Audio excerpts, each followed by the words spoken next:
ವೀಕ್ಷಕರೇ, ಕನ್ನಡ ನಾಡನ್ನು ಕಟ್ಟುವಲ್ಲಿ ಮೈಸೂರು ರಾಜಮನೆತನದ ಕೊಡುಗೆ ಅಪಾರ. ನಾಲ್ವಾಡಿ ಕೃಷ್ಣರಾಜ ಒಡೆಯರ್ ಹಾಗೂ ನರಸಿಂಹರಾಜ ಒಡೆಯರ್ ಸೇರಿದಂತೆ ಅವರ ಕುಟುಂಬ ನಮ್ಮ ಹಾಸನಕ್ಕೂ ಸಹ ಹಲವು ಕೊಡುಗೆಗಳನ್ನು ನೀಡಿದ್ದಾರೆ. ಹಾಸನದ ಪ್ರತಿಷ್ಠಿತ ಕಟ್ಟಡಗಳಾದ ಜಿಲ್ಲಾಧಿಕಾರಿಗಳ ಕಟ್ಟಡ, ಜಿಲ್ಲಾಧಿಕಾರಿಗಳ ನಿವಾಸದ ಕಟ್ಟಡಗಳು ಸಹ ಮೈಸೂರು ಮಹಾರಾಜರ ಕೊಡುಗೆ ಎಂಬುದು ಹಲವರಿಗೆ ತಿಳಿಯದು.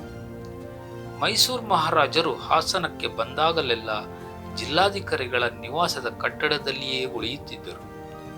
ಹಾಸನ ನಗರದ ಮಧ್ಯದಲ್ಲಿರುವ ಮಹಾರಾಜ ಪಾರ್ಕ್, ಜಿಲ್ಲಾ ಕೇಂದ್ರ ಗ್ರಂಥಾಲಯದ ಕಟ್ಟಡ, ವಾಣಿವಿಲಾಸ ಶಾಲೆಯ ಕಟ್ಟಡ ಸಹ ಅವರದೇ ಕೊಡುಗೆ.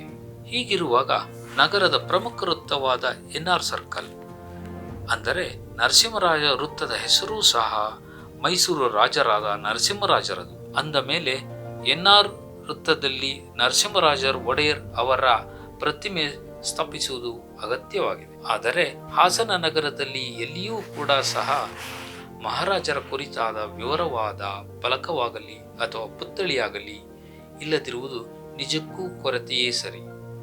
ಹಾಸನಕ್ಕೆ ಸಾಕಷ್ಟು ಕೊಡುಗೆಯನ್ನು ನೀಡಿದ ಮೈಸೂರು ಒಡೆಯರ್ ಅವರ ಪ್ರತಿಮೆಯೊಂದನ್ನು ನಿರ್ಮಿಸುವುದು ಅಗತ್ಯವಾಗಿದೆ.